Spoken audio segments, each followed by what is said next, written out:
Speaking of games, Ian, Here's a fun thing. there's a fun thing. It's a new game. It's a new old game. It's an old new game. It's an old game, but it's new. It's new to a lot of people because it's now available to emulate. So some people may know about this. Hudson, our beloved Hudson, Hudson Soft was actually given the license by Nintendo to port over a number of their NES/arcade game, mostly arcade game properties, to some various computers back in the 80s. Japanese ones. Yeah, Japanese computers like the Sharp X1 and a few others. Now, a couple of the more popular games that they were able to port were like Super Mario Brothers, which was very different. And then I believe Mario Brothers, the arcade game, which was different in the fact that it allowed you to like jump and turn in midair, which kind of became the basis for the, I believe the European Super Mario Brothers. There was like a deluxe one that was different from the arcade game. You would know different. The Super Mario Brothers that came out that let you like turn in midair and stuff like that. You mean the arcade one? The arcade one doesn't let you do that. This one was enhanced. The cartridge one. The like later released one. For original Mario Bros. Arcade. Yeah. Oh yeah, the Famicom Disk System one. Oh, okay. So it was kind of like that one. Like that. Okay.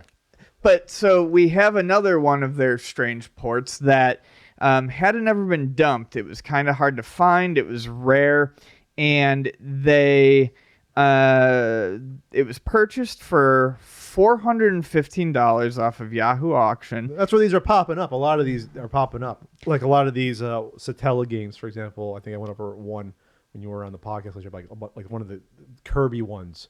These the blank ones show up. The blank Super Famicom games, and they figure, oh, one of the games are on there that haven't been dumped because Nintendo's not dumping them for whatever reason. So this is basically a pseudo sequel to Donkey Kong 3 because it couldn't handle necessarily the same setup that the arcade version of Donkey Kong 3 that could. Extreme, right, complicated setup. The PCs and consoles were so far apart from each other until really even the late 90s. Yeah, they really were, or even beyond that. Yeah.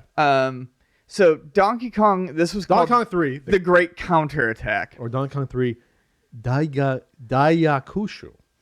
And in it, you still play as Stanley, he was exterminator. Yeah, he was an exterminator. Yeah. And in the arcade game, you played through various greenhouses with different levels, and Donkey Kong would lower himself onto vines, and you had to stop him from lowering all the way down on the vines by shooting bug spray up his ass. And a little strange. Yeah. Let's say this was the Sharp X1 computer version. So there's multiple versions depending on what. Yeah, there's two other versions that they haven't found yet to compare differences. How they don't find these? Did people just threw the discs out? Or they were just rare. But yeah, I mean, floppy disk games from Japan, probably not the easiest things to find. NEC PC 8801 and PC 6601. So those are the other two versions of it. So what made this different is it got rid of the multiple levels of the greenhouse, got rid of the greenhouses entirely, and there's no vines for Donkey Kong to lower himself down on. He floats down on two small parachutes. You still have to stop Donkey Kong with bug spray, but the backgrounds are different. You kind of go on a tour of the world and then into outer space.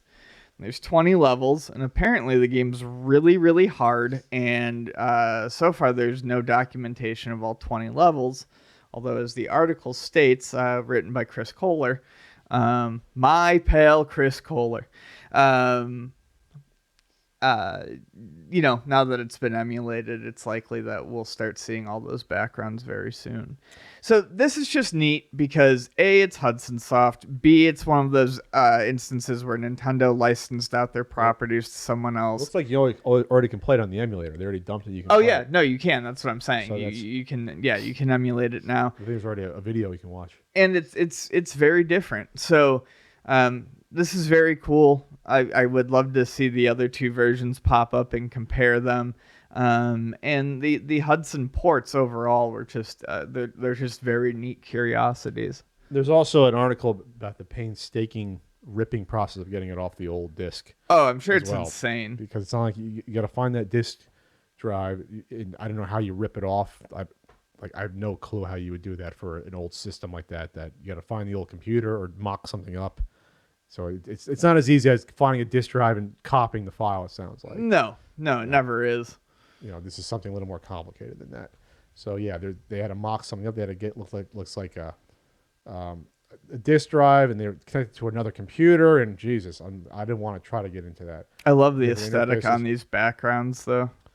Oh yeah, it's very interesting. So it actually looks funny. Yeah, you can see that this is not exactly as powerful as the arcade version. Oh, Not yeah. even close.